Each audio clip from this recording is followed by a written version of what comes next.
Hello everyone. MS classes में एक बार फिर से स्वागत है आपका। आज मैं हाजिर हूँ आपके सामने क्लास 12th इंग्लिश का सिलेबस लेकर के कि इस बार सीबीएसई बोर्ड में क्लास 12th इंग्लिश का कौन कौन सा चैप्टर रहने वाला है और किस किस तरह के क्वेश्चन किस किस बेस पर आएंगे, ये सारा चीज़ मैं आपको इस वीडियो में बताऊंगा। तो आप इस पूरे वीडियो को बड़े ही ध्यान से, बड़े ही गौर से देखिए और बने रहिए हमारे इस पूरे वीडियो के साथ। और अगर आप हमारे चैनल पर नए हैं तो चैनल को सब्सक्राइब कर दीजिए, वीडियो को लाइक कीजिए और अपने दोस्तों के बीच में शेयर भी कीजिए। चलिए आगे बढ़ते हैं, देखते हैं। सबसे पहले आप यहाँ देख पा रहे होंगे इंग्लिश कोर, जिसका कोड 301 है, 301 है। क्लास 12th 2022-23 यानी इस सेशन में भी यही सिलेबस रहने वाला है। और सबसे पहले सेक्शन ए जो दिया हुआ है, जिसमें रीडिंग स्किल्स आप देख पा रहे होंगे। यहाँ देखिए तीर के पास रीडिंग स्किल्स लिखा हुआ है। रीडिंग स्किल्स जो है 20 मार्क्स का रहेगा। और 20 मार्क्स में क्या आने वाला है ये देख लीजिए। कह रहा है कि reading comprehension through unseen passage, सबसे ज़्यादा जरूरी है रीडिंग कॉम्प्रिहेंशन, और इसको टाइम टेकिंग पैसेज भी कहा जाता है। इस साल के बहुत सारे बच्चे इसमें कंफ्यूज थे और इन्होंने बहुत सारे इसी पैसेज को सॉल्व करने में ही आधा से अधिक समय निकाल दिया था, जिसकी वजह से उनके क्वेश्चन भी छूट चुके होंगे या छूटे हुए थे।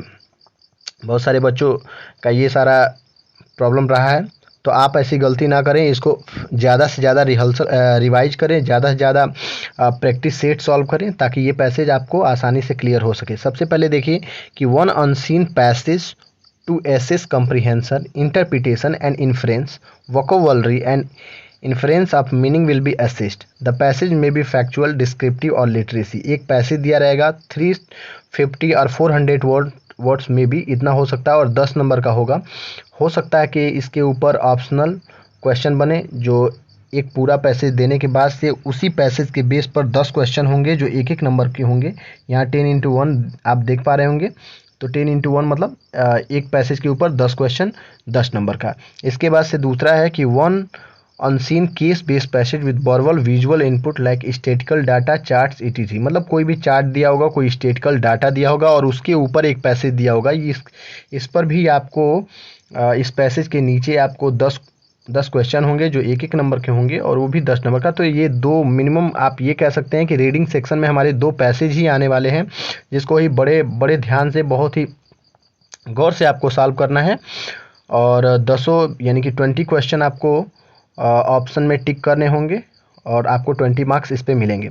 आप नीचे यहाँ देख पा रहे होंगे नोट लिखा हुआ है, the combine word limit for both the passage will be 700 to 750 words. यानी कि आप यहाँ देख पा रहे हैं लिखा हुआ है कि दोनों पैसेज का जो कम्बिनेशन है, वो दोनों पैसेज जो होगा वो 700 से 750 वर्ड में हो सकता है। ठीक है। अब यहाँ पे लिखा हुआ है कि multiple choice question objective type question will be आप, मतलब दोनों ही पैराग्राफ में, दोनों ही पैसेज में आपको मल्टीपल चॉइस क्वेश्चन मिल सकते हैं और ऑब्जेक्टिव टाइप क्वेश्चन भी देखने को मिल सकते हैं। ठीक है। वही क्वेश्चन आएगा 20 मार्क्स का और उसको बड़े ही गौर से आपको 4 ऑप्शन में से कोई एक ऑप्शन टिक करना पड़ेगा और जब आप ऑप्शन ट्रिक कर देंगे तो उस पर आपको 1 नंबर मिल जाएगा। ठीक है। अब दूसरा नंबर जो है रीडिंग के बाद से हमारा आ जाता है, वो होता है क्रिएटिव राइटिंग स्किल्स का। दूसरा जो सेक्शन है हमारा क्रिएटिव राइटिंग स्किल्स, ये भी हमारा 20 मार्क्स का है। ठीक है। द सेक्शन है short and long writing task. इसमें आपको राइटिंग टास्क देखने को मिलेंगे। अब देखिए क्या क्या है। सबसे पहले दे रहा है नोटिस अप टू 50 वर्ड्स, यानी कि एक नोटिस लिखना होगा और जो 50 वर्ड्स में नोटिस लिखा जाता है ये आपको आपके टीचर्स डेफिनेटली पढ़ा देंगे, या फिर मैं भी आपको इस चैनल पे पढ़ाऊँगा ही। तो अगर आप नए हैं चैनल पे तो हमारे चैनल को सब्सक्राइब जरूर कीजिए। 1 out of 2 given question to be answer, मतलब 2 क्वेश्चन दिया होगा और उस पर से एक पर आपको नोटिस लिखना होगा और नोटिस 50 वर्ड्स में लिखा जाता है। देखिए, और 5 मार्क्स किन किन चीज़ों पे ये मार्क्स मिलेंगे ये भी आपको बताया गया है कि फॉर्मेट पे आपको 1 नंबर, यानी कि नोटिस का फॉर्मेट कैसा होता है इस पर आपको 1 नंबर मिल जाएगा। ऑर्गेनाइजेशन ऑफ आइडियाज़, यानी कि किस तरीके से आप उसको कौन से आइडिया से आप उसको लिखते हैं, इस पर 1 नंबर। कंटेंट पे 2 नंबर और एक्यूरेसी ऑफ स्पेलिंग और ग्रामर पे भी आपको 1 नंबर मिल जाएगा। ठीक है। दूसरा नंबर दे रहा है कि फॉर्मल इनफॉर्मल, दूसरा जो क्वेश्चन होगा फॉर्मल लेटर का होगा या informal invitation and reply up to 50 words, मतलब एक लेटर आएगा, या तो फॉर्मल या तो इनफॉर्मल या तो इनविटेशन या तो रिप्लाई, इन सब में से कोई एक आ सकता है। मतलब आपको इस बार दोनों ही फॉर्मल लेटर और इनफॉर्मल लेटर दोनों ही पढ़ना पड़ेगा और 50 वर्ड्स में आपको इसका भी आंसर लिखना पड़ेगा। 1 out of 2 given question to be answered, मतलब 2 क्वेश्चन इसमें भी आएगा और एक का आंसर आपको इसमें से देना है, ठीक है। 5 मार्क्स का ये भी होगा। फॉर्मेट पे 1 नंबर, ऑर्गेनाइजेशन ऑफ आइडिया पे 1 नंबर, कंटेंट पे 2 नंबर और accuracy of spelling and grammar पर 1 नंबर आपको मिल जाएगा, आराम से मिल जाएगा, ठीक है। तो बहुत ही घबराने की ज़रूरत नहीं है, बहुत ही आराम से हर एक चीज़ आपको पढ़ाया जाएगा इस चैनल पे, ठीक है। बड़े गौर के साथ हमारे चैनल के साथ बने रहिएगा शुरू से अंत तक। हर एक तरह की वीडियो और हर एक तरह का जो भी इंफॉर्मेशन है, जो भी चीज़ें हैं, ये बड़ी बखूबी से और बहुत ही ध्यान से आपको पढ़ाया जाएगा, ठीक है।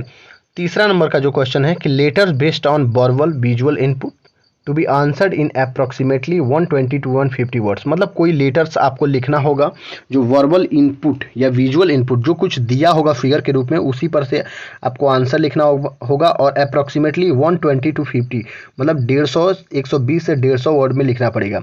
Letter type include application for a job and biodata or resume, यानी कि जो एप्लीकेशन का टाइप हो सकता है वो हो सकता है किसी जॉब के लिए रिज्यूम आपको लिखना हो, कोई बायोडाटा तैयार करना हो, कोई रिज्यूम बनाना हो। लेटर टू द एडिटर, कोई लेटर टू द एडिटर भी हो सकता है। Giving suggestion or opinion on issues of public interest, मतलब इन सारी चीज़ों पे आपको हो सकता है लिखना पड़े। 1 out of 2 given question to be answered, मतलब 2 क्वेश्चन इसमें भी दिया होगा और आपको एक का आंसर देना होगा, ठीक है। ये भी 5 नंबर का होगा। फॉर्मेट पे 1 नंबर, ऑर्गेनाइजेशन ऑफ आइडियाज, ये यानी इन चीज़ों पे 1-1 नंबर मिल जाएगा। उसके बाद से आप आगे बढ़ेंगे तो यहाँ देखिए आर्टिकल लिखना पड़ सकता है, रिपोर्ट राइटिंग हो सकता है आपको लिखना पड़े, या descriptive and analytical in nature based on verbal input to be answered in 120 to 150 words, मतलब मे बी इसमें भी 2 क्वेश्चन दिया होगा और एक लिखना होगा। इसमें आर्टिकल ही आता है या रिपोर्ट राइटिंग, आप आर्टिकल ही लिखिएगा। आर्टिकल इजी होता है किसी भी टॉपिक पे लिखने के लिए, आप आसानी से सोच करके उसके बारे में लिख सकते हैं। 5 नंबर का ये भी होगा। और सबसे इम्पॉर्टेंट जो सेक्शन है हमारा, जो 40 मार्क्स का है, वो है हमारा रीडिंग, सॉरी इसको क्या बोलेंगे हम, लिटरेचर सेक्शन। तो लिटरेचर सेक्शन ये अब देखिए इसमें क्या है, the section will have verified of assessment items including, अब मतलब इसमें बहुत सारे वैरायटी ऑफ असेसमेंट दिए हुए हैं, जिसमें क्या क्या हो सकता है, मल्टीपल चॉइस क्वेश्चन हो सकता है, मतलब टिक करने वाला, ऑब्जेक्टिव टाइप क्वेश्चन हो सकता है, वही टिक करने वाला ही, शॉर्ट आंसर टाइप क्वेश्चन होगा, लॉन्ग आंसर टाइप क्वेश्चन होगा, to assess comprehension, analysis, interpretation and extrapolation beyond the text, मतलब इस टेक्स्ट से बाहर की भी कुछ चीज़ें आएंगी, जैसे रिफरेंस टू द कंटेक्स्ट। अब देखिए रिफरेंस टू द कंटेक्स्ट का मतलब क्या होता है, संदर्भ और प्रसंग होता है, हिंदी में इसको कहते हैं। लेकिन अब यहाँ देखिए कह रहा है कि 1 poetry extract out of 2 from the book Flamingo to assess comprehension, interpretation, analysis and appreciation. अब इसका मतलब समझिए, यानी आपको पोएट्री सेक्शन में से 4-4 लाइन या 6-6 लाइन के 2 पोएम दिए जाएंगे और दोनों पोएम में से किसी एक पोएम के नीचे आपको 4 या 5 क्वेश्चन या 6 क्वेश्चन भी बना के दिए गए होंगे, जो उस पोएट्री जो आपका पैसेज आएगा, जो स्टेंजा आएगा, उसी के ऊपर होगा। मतलब वो स्टेंजा आपको पढ़ना है, बड़े ही गौर से, बड़े ही ध्यान से उसको पढ़ना है और पढ़ करके नीचे जो आपके 5 या 6 क्वेश्चन दिए गए होंगे, उनका आंसर आपको उसी पैसेज के आधार पे, उसी स्टेंजा के आधार पे लिखना होगा, ठीक है। सेम तरह आ सकता है कि 1 prose extract out of 2 from the book Vistas to assess comprehension, मतलब सेम वैसे ही एक विस्टास जो बुक है, उससे भी आपको एक 4 लाइन, 8 लाइन, 10 लाइन ऐसे एक पैराग्राफ दे देगा और उस पैराग्राफ के ऊपर भी 3-4 क्वेश्चन बना करके दिया होगा, जिसका आंसर आपको लिखना पड़ेगा, ठीक है। उसके बाद से 1 prose extract out of from the 2 Flamingo, और उसके बाद से सेम चीज़ें, यानी वैसा ही एक पैराग्राफ जो होगा फ्लेमिंगो के ऊपर भी, यानी कि जो आपका फ्लेमिंगो बुक है उससे भी 4-8 लाइन का जो होगा एक पैराग्राफ देगा और उस पैराग्राफ के ऊपर 5 या 6 क्वेश्चन पूछे जाएंगे और जो क्वेश्चन पूछा जाएगा उसका आंसर आपको ऊपर के पैसेज से पढ़ के ही देना होगा, ठीक है। इसके बाद से short answer type question, 1 from prose and 1 from poetry from the Flamingo, मतलब शॉर्ट आंसर टाइप क्वेश्चन आपको लिखना है, एक प्रोज से लिखना होगा और एक पोएट्री से लिखना होगा। आउट ऑफ 4 मतलब 4 में से आपको 2 to be answered in 40 to 50 words, मतलब आपको ये 40 to 50 वर्ड्स में लिखना होगा। Question should B inferential responses through critical thinking, मतलब बहुत ही क्रिटिकल थिंकिंग, बहुत ही सोच विचार के साथ आपको लिखना होगा। 5 क्वेश्चन आउट ऑफ 6 गिवन और टू बी आंसर, मतलब 6 क्वेश्चन में से आपको 5 क्वेश्चन का आंसर कम से कम लिखना होगा, ठीक है। इसके बाद से answer type question, short answer type question from prose से भी आपको क्या लिखना होगा, क्वेश्चन लिखना होगा। Answer to be 40 to 50 words में शॉर्ट आंसर है। क्वेश्चन शुड बी, मतलब आपको 3 क्वेश्चन विस्तार से आएगा और 3 क्वेश्चन में से आपको 2 क्वेश्चन का आंसर किसी भी तरीके से लिखना ही लिखना है। उसके बाद से 1 long answer from the prose और पोएट्री, एक आपको प्रोज से या एक आपको पोएट्री से लॉन्ग आंसर लिखना पड़ेगा, और वो भी 120 to 150 वर्ड्स में, या तो 120 या तो 150 वर्ड्स में। Question can be based on incident, किसी घटना के आधार पर क्वेश्चन हो सकता है, थीम हो सकता है, पैसेज हो सकता है, स्टेट हो सकता है, या event as reference point to assess exploitation beyond and across the text, मतलब उसी टेक्स्ट के ऊपर आपको सोच, अपनी सोच के आधार पे आंसर लिखना हो सकता है। द क्वेश्चन विल, मतलब 2 क्वेश्चन में से एक आंसर आपको लिखना होगा, और बहुत ही केयरफुली आपको ये सारी चीज़ें लिखनी होंगी। बहुत ही इजी होता है फ्रेंड्स, और आप हमारे चैनल के साथ बने रहेंगे तो एक एक चीज़ आपको बहुत ही बारीकी से बताया जाएगा, एक एक पॉइंट आपको बहुत ही क्लियर समझाया जाएगा, और बहुत ही सूक्ष्म और बहुत ही सरल शब्दों में बताया जाएगा, जिससे आप आसानी से CBSE बोर्ड या UP बोर्ड में जो भी क्वेश्चन आएंगे उनको आप आसानी से सॉल्व कर पाएंगे या आसानी से देख पाएंगे। उसके बाद से अगला जो है 1 long answer type question based on chapter from the Vistas से भी आपको 2 क्वेश्चन आएंगे, और इससे भी आपको एक क्वेश्चन का आंसर आसानी से और बहुत ही क्लियरली लिखना पड़ेगा, और वो भी 120 to 150 वर्ड्स में, ठीक है। चलिए अब बुक्स में हम देख लेते हैं। ये तो था हमारा कि कौन कौन से क्वेश्चन या किस किस बेस पर क्वेश्चन आएंगे। अब हमें ये देखना है कि कौन कौन सी बुक के क्या क्या चैप्टर्स है और उनका नाम क्या क्या है जो इस साल हमें पढ़ने हैं। तो फ्लेमिंगो जो है करा इंग्लिश रीडर पब्लिश्ड बाय, यानी कि ये जो फ्लेमिंगो बुक है वो पब्लिश किया जाता है NCERT, यानी आपने अभी तक NCERT का फुल फॉर्म नहीं जाना होगा तो आप देख लीजिए यहाँ पे, national council of education research and training, यही इसका फुल फॉर्म होता है NCERT का। NCERT national council of education research and training, new Delhi, और नई दिल्ली द्वारा ये जो बुक है वो प्रेस्क्राइब की गई है। चलिए इसमें देखिए प्रोज में कौन कौन से चैप्टर है आप देख पा रहे होंगे। यहाँ पे देखिए, यहाँ पर last lesson, lost spring, deep water, the rat trap, Indigo, poet and pancakes, the interview और गोइंग प्लेसेस, ये जो है प्रोज के चैप्टर हैं और जिनको आपको बहुत ही गौर से और बहुत ही ध्यान से पढ़ना है, ठीक है। इसके बाद से आप नीचे जाएंगे तो आप यहाँ देख रहे हैं पोएट्री सेक्शन, और पोएट्री सेक्शन में पहला जो है माई मदर एट 66, बहुत ही इंपॉर्टेंट चैप्टर है। दूसरा कीपिंग क्वाइट, ये भी इंपॉर्टेंट चैप्टर है। थिंग्स ऑफ ब्यूटी, ये तो मोस्ट इंपॉर्टेंट है। The road side stand, aunty Jennifer tiger, और ये पोयम आपको पढ़ने होंगे, ठीक है। तो ये 8 चैप्टर और ये 6 चैप्टर, ठीक है, ये 5 चैप्टर जो भी हैं ये सब आपको इस साल पढ़ना पड़ेगा। दूसरा जो बुक है हमारा विस्टास सप्लीमेंट्री रीडर, ये भी NCERT द्वारा ही प्रिस्क्राइब किया जाता है। इसमें देखिए कौन कौन से चैप्टर है, ध्यान से देखिए।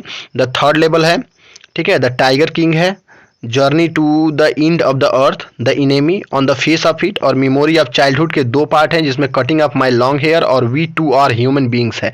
चलिए ये तो हो जाता है आपके टोटल जो हो जाते हैं कि टोटल जो आपके मार्क्स हो जाते हैं वो 80 मार्क्स के हो जाते हैं। 80 मार्क्स तो आप क्वेश्चन पेपर लिख करके पाएंगे, यानी कि क्वेश्चन पेपर का जब आंसर देंगे तो आपको 80 में से ही मार्क्स दिए जाएंगे। लेकिन जो 20 मार्क्स होता है आखिर वो कहाँ जाता है, वो कहाँ से मिलता है आपको, तो ये भी आप देख लीजिए। ये आपको मिलता है इंटरनल असेसमेंट से। इंटरनल असेसमेंट में क्या होता है, प्रोजेक्ट वर्क आपको लिखना पड़ता है। प्रोजेक्ट वर्क में आपको 10 मार्क्स मिलते हैं, और लिसनिंग स्किल्स होता है और स्पीकिंग स्किल्स में भी 10 मार्क्स आपको मिलते हैं। मतलब टोटल जो आपका प्रोजेक्ट हो जाता है वो 20 मार्क्स का हो जाता है, और ये 20 मार्क्स जो होता है इंटरनल आपके टीचर्स के हाथ में होता है। अगर आपका बिहेव अच्छा होता है, आपका व्यवहार अच्छा होता है, आपकी सारी चीज़ें अच्छी होती है और आप हर तरीके से अपने प्रोजेक्ट वर्क को बना करके सबमिट करते हैं और टीचर के हर क्वेश्चन का जवाब और सही तरीके से बिहेव करते हैं, तो आपको ये 20 मार्क्स आपके टीचर के द्वारा मिल जाता है, ठीक है। इसके लिए बहुत ज़्यादा मेहनत की आवश्यकता होती है और अपने टीचर्स की नज़रों में या अपने रूल और रेगुलेशन को मेंटेन करके रखना होता है, इसलिए आपको ये नंबर मिल जाते हैं और ये आपको आपके स्कूल के द्वारा मिल जाता है, ठीक है। तो एक बार फिर से हम लोग ऊपर से रिवाइज कर लेते हैं, देख लेते हैं कि कौन कौन से हमारे चैप्टर है। ध्यान से देखते चलिए। ये देखिए, ये तो हमारा था कि इस बार इंग्लिश कोर है और क्लास 12 का सेक्शन रीडिंग सेक्शन है। रीडिंग सेक्शन में 2 पैसेज, एक पैसेज 2 पैसेज और दोनों के ऊपर 20 क्वेश्चन 20 मार्क्स के। दूसरा क्रिएटिव राइटिंग स्किल, एक नोटिस आएगा, उसके बाद से फॉर्मल, इनफॉर्मल, इनविटेशन और रिप्लाई, इस तरह का लेटर आ सकता है। उसके बाद से विजुअल इनपुट और इसके ऊपर आपको लेटर लिखने पड़ सकते हैं, रिज्यूम बनाना पड़ सकता है, बायोडाटा देना पड़ सकता है, आर्टिकल लिखना पड़ सकता है, रिपोर्ट राइटिंग हो सकता है, ये सारी चीज़ें हो सकती हैं। उसके बाद से सेक्शन सी में प्रोज, पोएट्री और सप्लीमेंट्री से एक एक पैसेज आएगा और उस पैसेज के ऊपर आपको एक एक पैसेज या स्टेंजा आएगा और उसके ऊपर जो क्वेश्चन दिएंगे उनका आंसर लिखना पड़ेगा, शॉर्ट आंसर लिखना पड़ेगा, डिटेल आंसर लिखना पड़ेगा, हर तरीके से। और ये जो है आपके चैप्टर्स के नाम है, ठीक है। तो इस वीडियो में सिर्फ इतना ही, मिलते हैं बहुत ही जल्द एक नए वीडियो में। अगर आप अभी तक हमारे चैनल को सब्सक्राइब नहीं किए हैं तो जल्दी से जल्दी वो जो नीचे लाल रंग का बटन दिख रहा है ना, उसको दबा करके जल्दी से चैनल को सब्सक्राइब कर दीजिए, ताकि हमारे सभी आने वाली वीडियो के नोटिफिकेशन आपको बहुत ही जल्दी से जल्दी मिल जाए और आप इस साल भी जो क्लास 12 की परीक्षा होने वाली है उसमें टॉप नंबर लेके आएँ, टॉप ग्रेड से पास हों। और चलिए अपने दोस्तों के बीच में वीडियो को शेयर भी कीजिए। थैंक यू, मिलते हैं एक नए वीडियो में, तब तक के लिए आपका दिन शुभ हो। Thank you.